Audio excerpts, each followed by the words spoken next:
Assalamualaikum warahmatullahi wabarakatuh.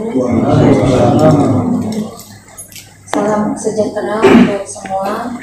Bismillahirrahmanirrahim. La haula wala quwata illa billahil aliyyil azim.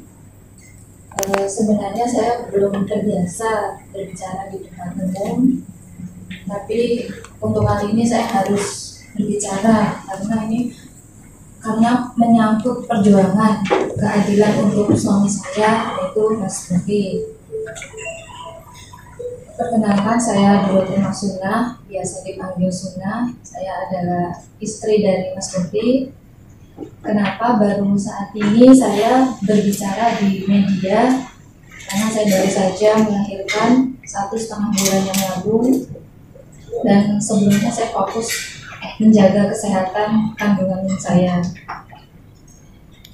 Bersyukur atas berkat rahmat Allah yang Maha Kuasa, saya dan doa dari semua warga, saya dapat melahirkan anak keempat saya dengan selamat dan sehat.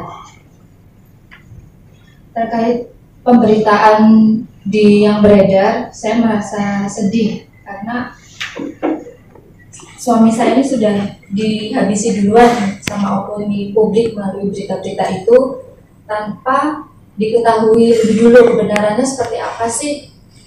Dan saya juga merasa cemas karena sewaktu-waktu berita itu bisa saja dilihat anak-anak saya, dan sebetulnya yang sudah terjadi. Anak-anak saya yang dua ini kan sudah besar, mereka sudah bisa membaca, mereka selintas mereka sudah lihat berita tentang abahnya ini di TV, di YouTube. Akhirnya mereka tanya, kenapa abah ada di TV, kenapa abah ada di YouTube. Dan hal itu yang menjadi beban psikis bagi mereka dan bagi saya tentunya sebagai ibunya. Padahal berita-berita tersebut itu kan hasil rekayasa fitnah yang sangat keji. Kami sebagai keluarga yang paling tahu permasalahan ini. Dan pada kesempatan ini saya ingin menyampaikan menyampaikan pesan kepada saksi korban yang mengaku menjadi korban untuk jujur berbicara yang sebenarnya, karena saya juga tahu betul sebetulnya dia yang senang dengan suami saya, dia yang berusaha mendekati suami saya dengan cara merayu, melewat chatting, memanggil sayang, berkirim foto selfie. Karena saya lihat sendiri chattingan itu. Memang pada kenyataannya banyak perempuan yang berusaha mendekati suami saya, berusaha merebut. Meskipun mereka semua itu tahu Mas Bobi ini sudah punya istri dan anak. Kenapa seperti itu? Karena Mas Bobi ini orang yang sangat baik sekali. Dia sangat dermawan. Dia tidak pernah lihat status sosial orang. Dia sangat santun pada orang tua, anak-anak, laki-laki, perempuan. Jadi banyak perempuan yang salah mengartikan kebaikan dia. Atas dasar fakta-fakta itu, saya yakin tidak pernah terjadi pemerkosaan yang dituduhkan dalam dakwaan. Dalam hal ini justru kami sebagai keluarga yang menjadi korban, terutama Mas Bobi, nama baiknya sudah dicemarkan karena beritanya kan sangat masif ya, negatif sekali yang berita yang beredar itu. Saya dan anak-anak menjadi korban psikis, kami kehilangan waktu bersama, dan saya harus mengurus anak-anak saya sendiri, menghandle pekerjaan, mengurus tanggung jawab Mas Bobi di organisasi. Ya meskipun memang di perusahaan itu ada manajemen, di organisasi itu ada struktur, tapi semua itu yang menghandle, yang pemegang keputusan itu Mas Bobi. Ibarat kapal ini mau dibawa kemana, dan itu semua ada di tangan Mas Bobi. Betapa susahnya saya dengan situasi seperti ini, harus menghadapi semua sendiri. sejak dulu di internal kita memang ada gerombolan tertentu yang apa ya, bolak-balik istilahnya berkali-kali memfitnah Mas Bobi. Sudah tidak hitungan 1-2 kali Mas Bobi difitnah, itu sudah berkali-kali. Tapi untuk kali ini mereka masukkan ke media. Dan itu yang membuat keluarga ini kan dia tidak terima, marah. Akhirnya berita yang berkembang di media ini kan negatif sekali tentang Mas Bobi.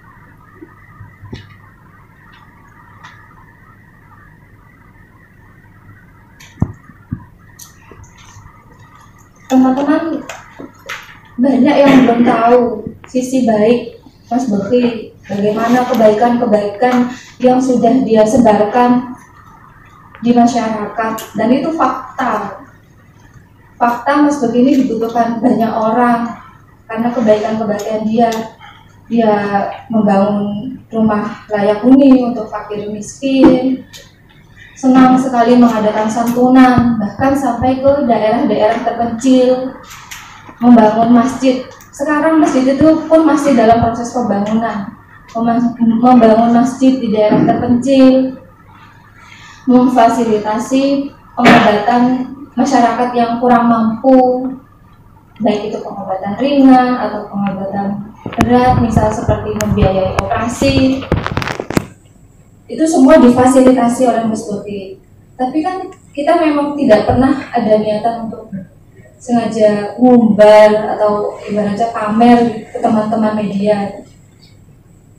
Tapi karena fitnahan ini, suami saya harus dibawa ke pengadilan untuk tuduhan yang sama sekali tidak pernah dia lakukan. Yang katanya begitu ramai di media, korbannya puluhan, terus berubah jadi 5, dan dalam dakwaan hanya 1, dan itu bukan anak-anak. Pada saat kejadian yang dituduhkan, dia itu usianya sudah 20 tahun, dan sekarang dia sudah berusia 25 tahun. Sebagian orang yang tahu duduk perkara ini, mereka itu lebih menilai kasusnya itu seperti mirip sebagai apa ya, pelakor yang dia tuh gagal mendekati suami saya, terus dia tuh bekerja sama dengan gerombolan fitnah itu untuk membawa kasus ini ke ranah hukum. Sebagai istri dan ibu dari 4 anak saya yang masih kecil-kecil, jujur saya merasakan susah, beban hidup saat ini yang harus menjalani hari-hari sendiri tanpa Mas Bobi. Karena saya dan Mas Bobi ini sudah menikah selama 10 tahun, dan selama 10 tahun itu juga kami tidak pernah berpisah. Di situasi yang sekarang ini, anak-anak itu selalu tanya, Abah kemana? Abah di mana? Kapan Abah pulang? Aku pengen jemput Abah.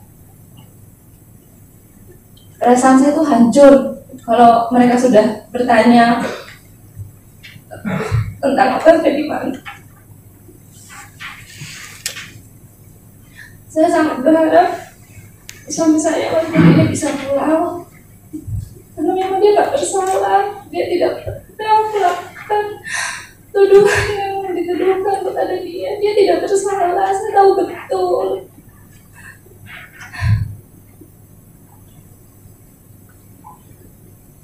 Saya tahu betul bagaimana suami saya. Saya ingin dia pulang.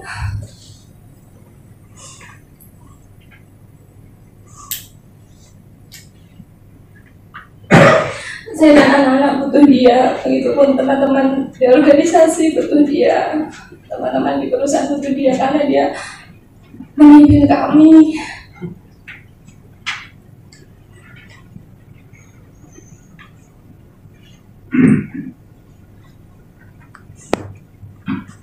Dan menurut saya fitnahan ini sangat keji sekali ya, untuk hal merkosaan pencabulan tidak pernah ada, dia tidak pernah mungkin melakukan.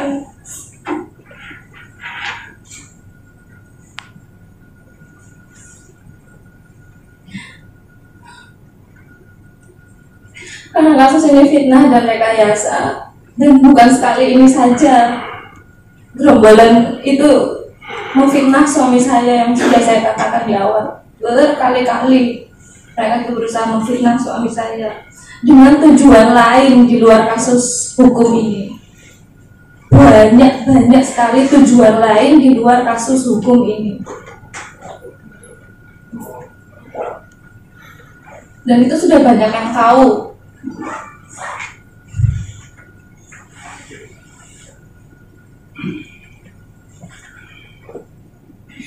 Biarlah Allah yang membuka kebenaran pada waktunya.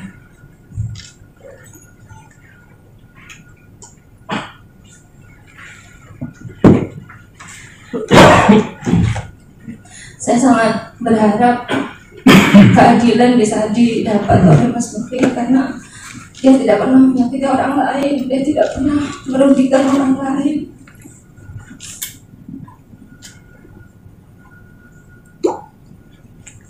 Hanya kebaikan yang selalu diharapkan yang dia sebarkan ke masyarakat.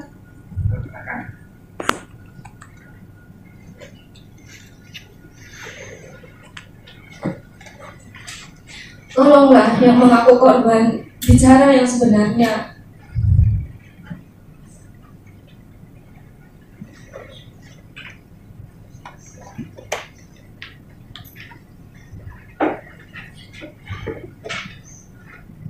Bagaimana perasaan dia? Kita sama-sama perempuan, kalau suami kita difitnah sampai dibawa kasus hukum, apalagi kasusnya itu sangat keji, bagaimana?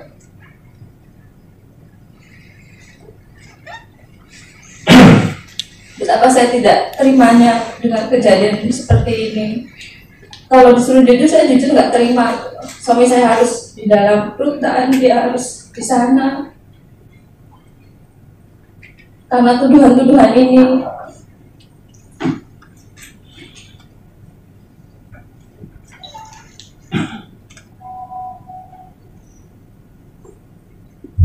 Kita harus menghadapi proses hukum yang, ya karena saya masih awal yang menghadapi proses hukum melelahkan, menurut saya sangat melelahkan. Apalagi anak-anak saya masih kecil-kecil.